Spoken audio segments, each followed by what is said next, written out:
tonight's Paracon. Cool. I'd like to thank all the speakers for coming. I'd like to thank everybody for their help. Thank you for all the vendors and all you people showing up. This first person Is a weirdo. that's up to speak today, Samantha. My wife was telling me a little bit about her when she started talking. I made her stop. I said, I don't need to hear it. She was telling me about her book. And if that kind of stuff is actually happening to this girl, don't be friends. Just Facebook her, and say, okay, that's as far as a friend as we want to get. All right, well, I want to thank everybody for coming. Everybody for their help and all the vendors. And also, Ron and Tina, they are the owners of this building. They have both been busting their butts so we could get it open. Sorry about the bathrooms, but we did everything we could to make sure there was water. Other than get in trouble with the health department. But again, thanks out to them. They have a vending area up top there. And all right, now I'm going to get this to Rhonda, and I'm running, because she's going to talk a little bit more to you guys about Sam and stuff, so. No need.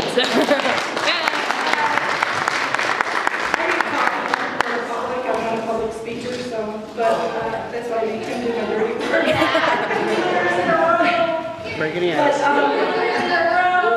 I want to introduce the first, she's been on TV, some might know her from Destination America, Travel Channel, she's working, I think she's been offered deals with A&E, she's wrote a book. If you haven't gotten it, I'm like almost through it, and it's freaky. So get a copy if you can. And I'm just going to introduce her, Sam Harris, our demonologist.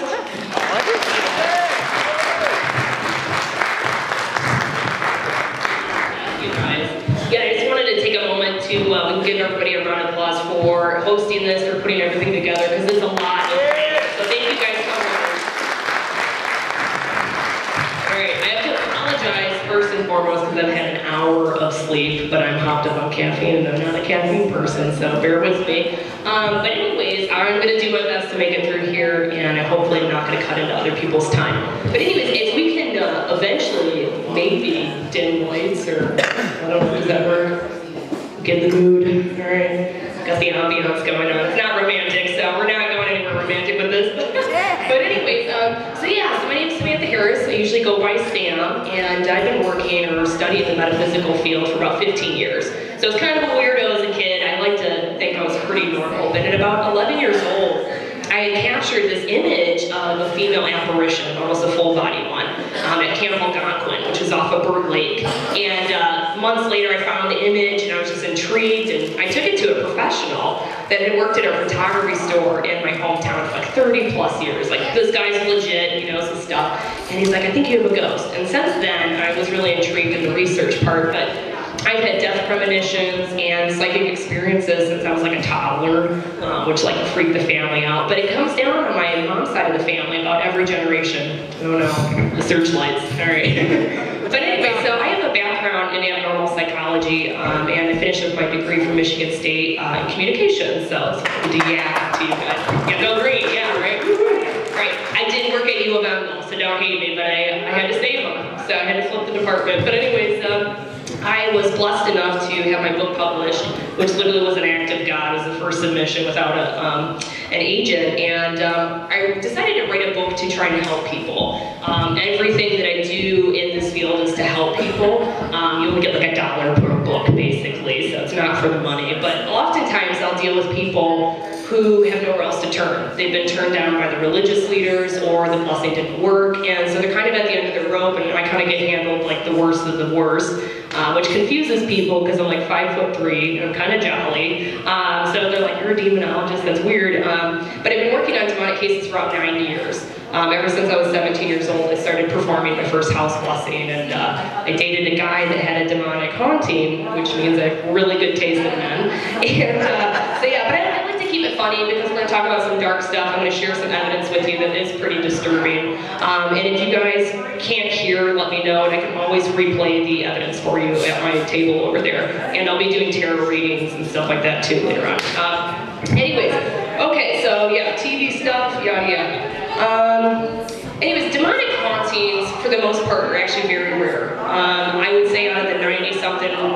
blessings that I've done, I would say about maybe 10 to 15% would actually be legitimately demonic, I would say. It's not that common, but I get to deal with it more than most people. It's how it's set up, so. Basically demonic hauntings, in theory, you know, it's a global, worldwide phenomenon. And basically, Rhonda, do you want me to ask them to be quiet? Can everybody be quiet? So, I promise I'll be quiet for yours. No, I was kidding.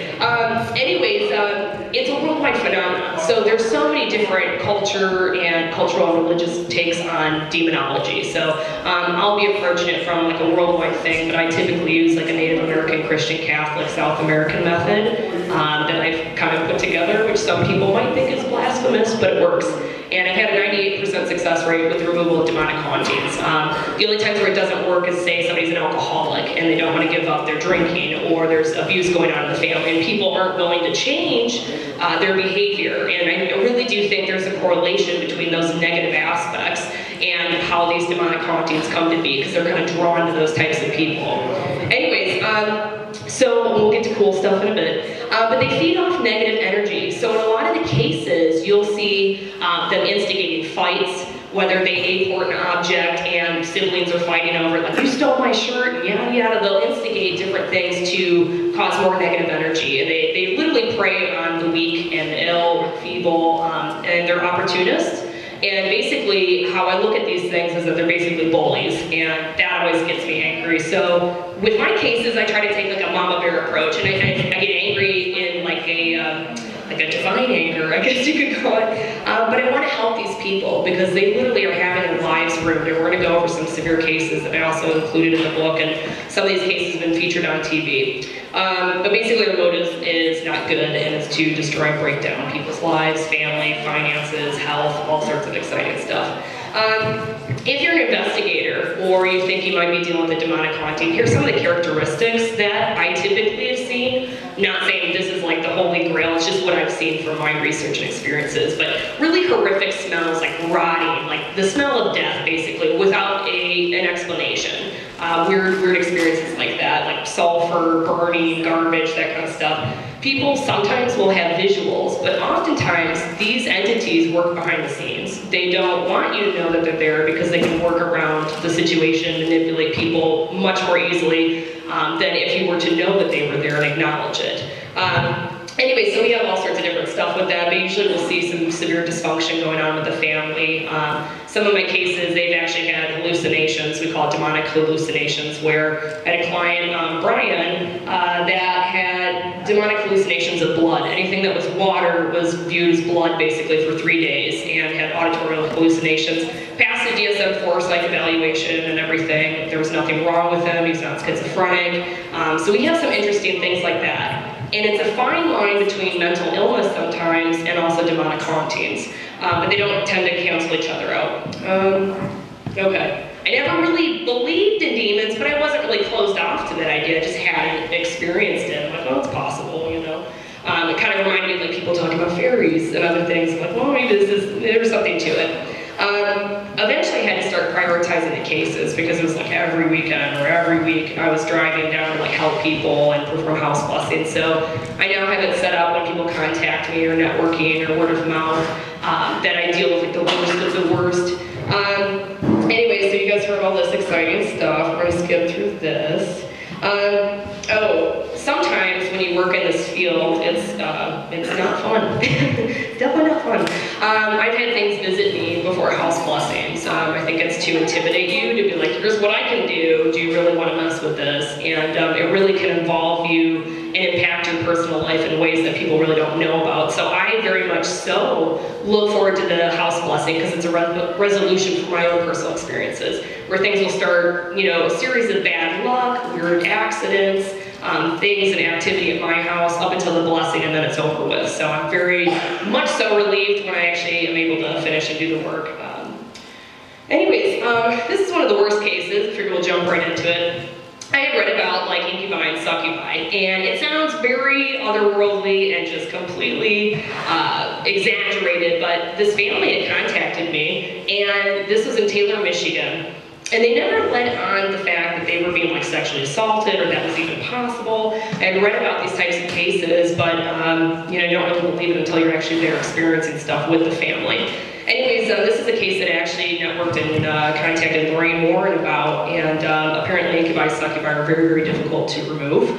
This is the one case in my book that like doesn't have a happy ending, and it's the one case that's always been under my skin, because basically the client disappeared and we were getting ready to do a blessing and just kind of vanished. But you're about to hear an EVP that we captured, and the only other male present in the room was my partner at the time, the husband, and I think the wife. And we're sitting there talking, and you're going to hear an EVP. The first part of it is overlapping. But basically, the husband was telling me, you know, we've had a paranormal group here before. They laid down on the master bed, and they started experiencing, like, inappropriate touching. And he's like, I would love to see you try that. I'm like, no, definitely terrible ideas. But anyway, so I was like, I'm definitely not doing that. But you're going to hear in the EVP, you're going to hear this really gross, cunning, sly voice that says, sweetheart, try this, won't you? And it's like a used car salesman, like just dirty. And but that's like kind of how they are. They're really disgusting, foul entities. Anyways, it had been going on for years, and Clarissa, the mother, her health went down really, really badly. I think she's only like 30-something, I think. How are we at? 39. Her hair turned white. She came down with acute heart failure, gallstone problems, had to be hospitalized. Her husband would anoint the headboard and the sign of the cross, say some prayers before bed, and they would always be attacked at night, have horrific nightmares, beating them down. Like, they couldn't get any sleep, they couldn't get a break in life, severe illnesses, losing jobs, like, and those are characteristic of demonic hauntings. Every facet of somebody's life starts to deteriorate. Sure, we could write it off as coincidence, but when you look at the big picture and you see it so many times in all these cases, it starts to kind of make sense and you see a pattern. Anyways, I remember another time she went to go to church, and she kind of like mouthed off to the entity and was like, piss off, like, see you in church. And after that she had like a severe fever, had to be hospitalized, weird things like that. So it definitely was a severe haunting. Their animals started dying. Sometimes we'll have cases where people have miscarriages. It can be very, very severe. So I always try to warn people, if you think you're dealing with a demonic entity, like, don't antagonize it, do a blessing, try to get rid of it as soon as possible, because the longer the haunting goes on, the harder it is to get rid of it sometimes, because they like gain in strength and the capacity to manipulate a family.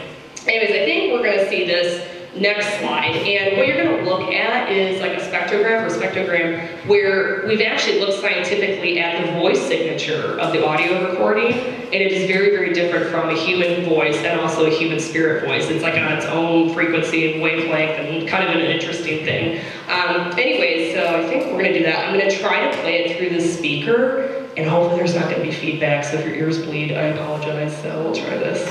Okay.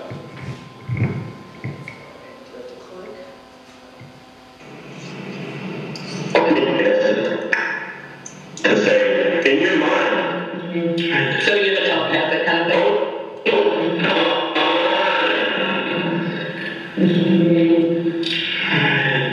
So you're the telepathic. So you're the telepathic kind.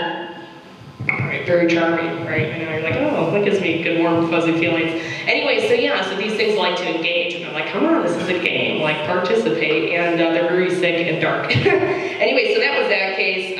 We also have another EVP in this next one, and I think it's going to say, you gotta go, because it was not happy that I was there, and it knew what I was getting ready to do with the house blessing, and sometimes they're not a fan of that, so, okay. The biggest blessing I feel a lot.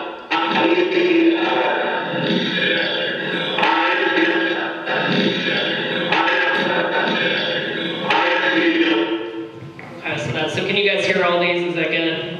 Yeah, okay, good. So some of these vary in degree, and I think the next one I have is really, really hard to hear. It's perverse in nature, and it's disturbing, I think. If you can't hear it here, I will have headphones and stuff that you guys can listen to it later. This was, it's weird, because I really feel like it was one entity, because whenever the family was sexually assaulted and it was attacking the children, it was a very severe case, it would only present itself one at a time. There was never simultaneous attacks, and it seemed to like shapeshift. They actually could feel and sense like different gender genitals, basically. I know it sounds crazy, we're getting weird here, but it gets more here, the paranormal, like, you know, like if anybody's gonna judge me, hopefully it's not you guys, so we're obviously all doing weird stuff. But anyways, in the next EVP, there's like this female panting and moaning. It's really hard, I'd say it's like a grade class C, somewhere in there, but when you have headphones, you can hear it, it's pretty weird, but it's in the background. I don't know if you guys can hear it, but we'll give it a go. It's not grade B, I lied on the slide.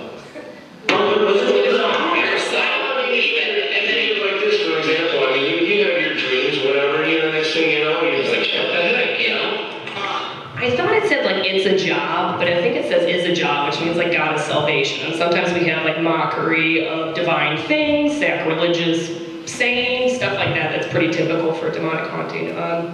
Okay, Flint, Michigan. All sorts, yeah. Oh, hey, Flint, yay! Yeah, represent. So that's cool. So this is back in 2010. I think I was at MSU at this time. I don't know.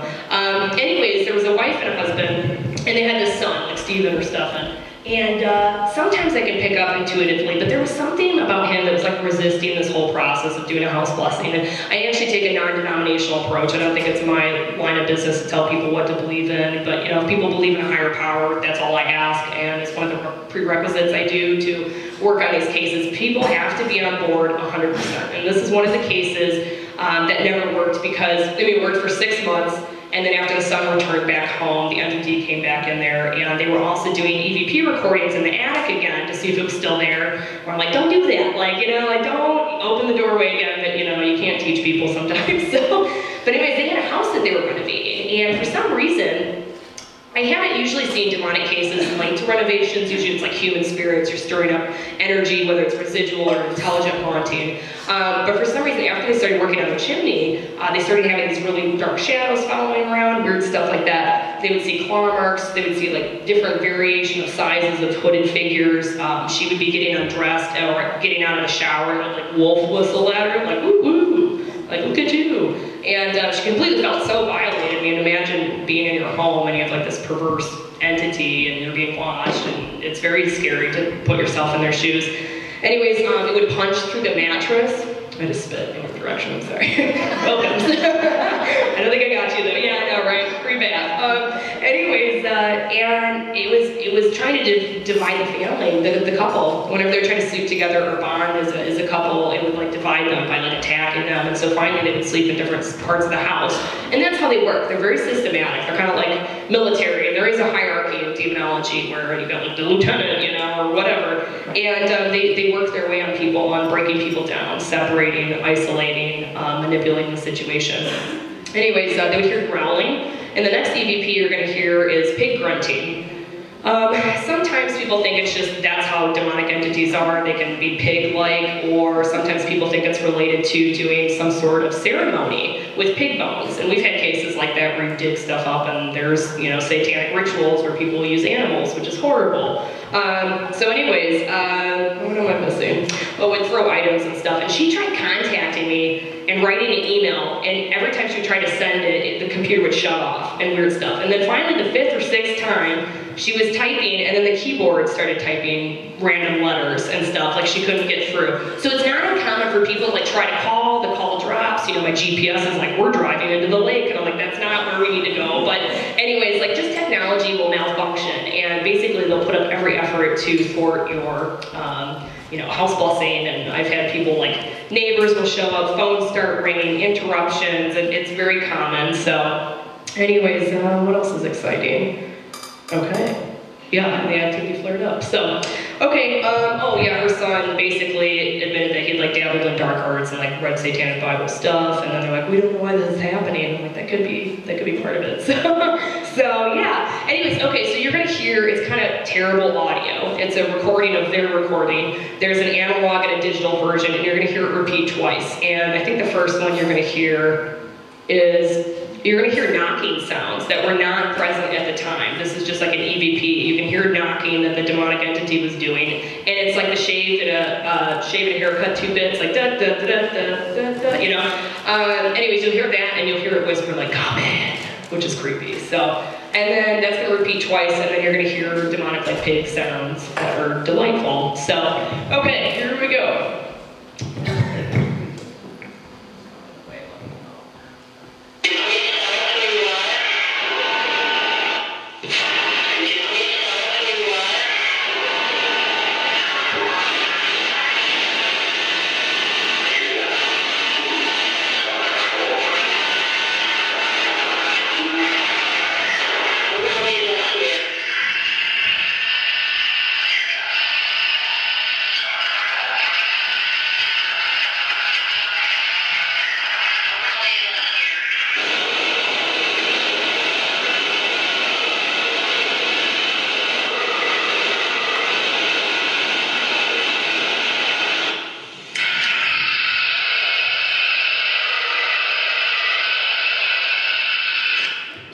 Did you guys hear that? Sorry. It's like, I probably could clean it up, but I like to leave things like as is, so people are like, you tampered with it. So anyway, so that was pretty crazy. They actually had footage of, you could see a black shadow figure in there, because they were doing their own like investigations and kind of interacting with it, which is never a good idea. But anyways, you could actually see it cross in front of the camera and stuff like that. I never got a copy of it, but it was pretty riveting evidence.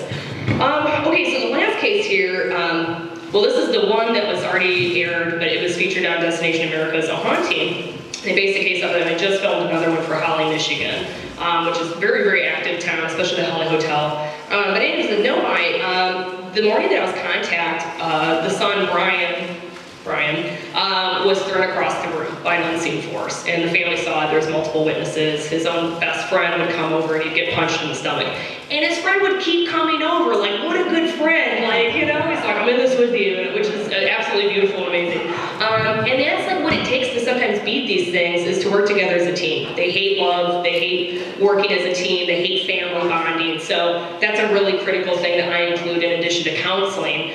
We counsel for hours beforehand. And this poor family, like everyone in the family had been sexually assaulted except for the youngest son at some point in their life. And I kind of go into details about that book, and there's part of the chapter, like every time I talk about it, I tear up, so I'm not going to get dramatic here and cry for you guys. But anyways, really horrific background. This poor family had been to hell and back, and this thing had been following them for like 10 plus years. And it kind of started from this farmhouse that they lived in. And the previous owner of the farmhouse was a real SOB, apparently, according to them, quoting them. And he finally died in a car accident. He was an alcoholic. He was actually suspected of murdering some, you know, kind of alternative hippie women type thing, and like buried him in their basement. You know, who knows? No one actually investigated. It could just be hearsay. But really bad energy. And I think whatever was influencing that guy then latched on to this family, because things can be inherited. There's multiple different types of demonic hauntings. And inherited or ancestral demonic hauntings is actually common, where it kind of passes on and attaches itself to different people. Yeah, 10 years of a haunting, and finally they relocated to a new house, and it was in this trailer park community in a sub-area of Novi. And once they moved into the trailer park, they noticed like some things happening, but after about a month, the activity got very severe. And they would find piles of skeleton keys from the previous farmhouse. They would like import objects and items, things would go missing. Every morning, dishes would be broken. And the woman, Betsy, had a recent back surgery and health issues, and it was just wearing her down, like just cleaning up after this thing every day. It got to the point where they're like, we don't even know what to do. It would write things on the mirror. There's I talk about it in the book too, where his girlfriend was in the shower, and Brian came in there, and they actually saw it writing on the mirror in real time. And it said, die now, but it was backwards, like a mirror image. In this, you know, smudging when you get a lot of condensation in the shower, and it gets, you know, foggy in there. Anyways, it was very threatening in nature. This is the case where he had demonic hallucinations for 3 days. Everything was blood, that was water, and he also, when people would talk, he would hear these horrific screams, and just like a very torturous 3 days. And obviously you guys know about like the Trinity. It's kind of a mockery of the divine again. He also received mysterious burns and scratches, and they'd be like instantly infected, just really filthy stuff. So anyways, what else do we got? It got to the point where the poor family, I feel for these people, the poor family couldn't even like sleep in their own rooms, and this is pretty common. They'll sleep all together in the living room. They had to do supervised showers. So if you can only imagine like how much these people's lives were altered by a demonic haunting. I mean, it takes over your life. You know, what do you do? And so they had contacted so many people, and finally we were getting ready to do the blessing, and I actually got this entity show up at my house and was like, hey, greetings. So yeah, and right before the blessing, the kitchen cabinets opened up, and I think I have a video clip for you guys if I remember right. So, okay, so this is kind of hard to see, but, oh, maybe not bad. We got sexy hairy legs, and in addition to that, we've got burn marks and stuff like that too that would just appear. Sometimes the scratches, I'm skeptical of them, like, well, they had a cat, they're not going to be that. So we try to be somewhat scientific about it, but the burns we actually saw appear on their own, which is very mysterious. And then this is not the actual thing, this is what they did on Destination America as a reenactment photo of the mirror. I think we're going to watch the movie now, or just a quick second.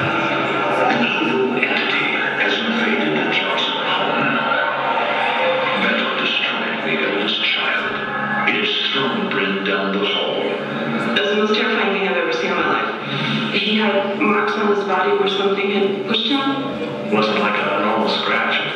was like a turning this dude, almost like if you get it uninfected, but it was fresh. If it can do that, then what else can it do? Refusing to give up, Betty works tirelessly to find help.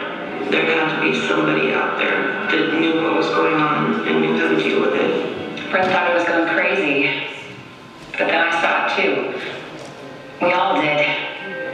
No, you're not going crazy, but you have to be honest with me. Samantha Harris, an investigator with the Michigan Paranormal Research Association, is willing to help. She just sounded so confident, but at the same time I was thinking, yeah, we haven't heard what problems are going on in my house yet. I see on your website that you do a house cleansing. What exactly is that? We remove negative energy and spirits and replenish the house with a white light, positive energy. Samantha seems genuinely caring and concerned. Betty is relieved that help is on the way. It sounded like it was a very severe case and I wanted to respond to it as soon as possible.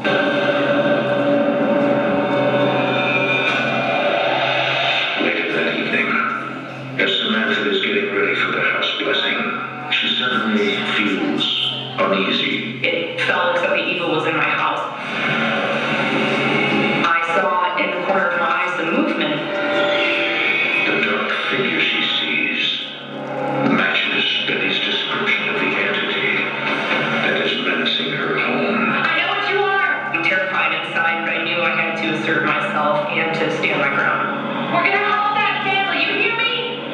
You can't scare us off! In all the years that I had worked on demonic cases, I had never seen one physically appear for us. And it worried me.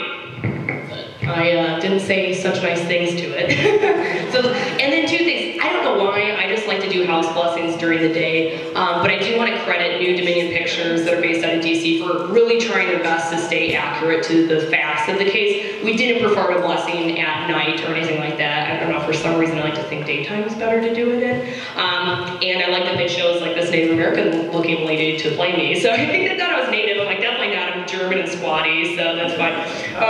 Anyways, where are we at? Oh, hopefully I don't have to clip this. Gross Point, or actually, how are we doing on time? You're gonna hear weird sounds, I'll replay it if you guys want. Anyways, Gross Point, I'm on the fence still about poltergeist. She was convinced it was a poltergeist, but when we kind of investigated further, it really was like a demonic thing in nature. So anyways, this thing knocked her down. Janet or Janice? I forget. Oh, Jill. Oops. Cat's out of the bag. Okay. Anyways, Jill came back from running one morning, and you know she was a very robust, fit lady, and she was playing tennis or went jogging and came back home, and she had a marble hallway, and there was no sort of transitional piece to trip on whatsoever. She was very agile, good on her feet, used to think be a ballet dancer, so not a clumsy person. Anyways, she was walking back in, and this thing knocked her down, and it knocked out her teeth all up in here, bleeding everywhere. It was horrific. This thing would attack her at night. Anyways, it started after she had a surgery at U of M. So this is when I make fun of the Wolverines. I'm like, you get a demonic like hospital, so like poo you. But anyways, sometimes it happens. Sometimes in places like that where there's mass death, or like sanitariums and things like that, where these entities like to hang out. And so all her activity began once she was driving home. Her husband had acted really weird that night too. It was like, I'm gonna drop you off in the middle of nowhere after your surgery, like piss off, you know, all sorts of weird stuff that was not like him whatsoever. This thing would bang on the walls, it would mess with the plumbing, they would have like weird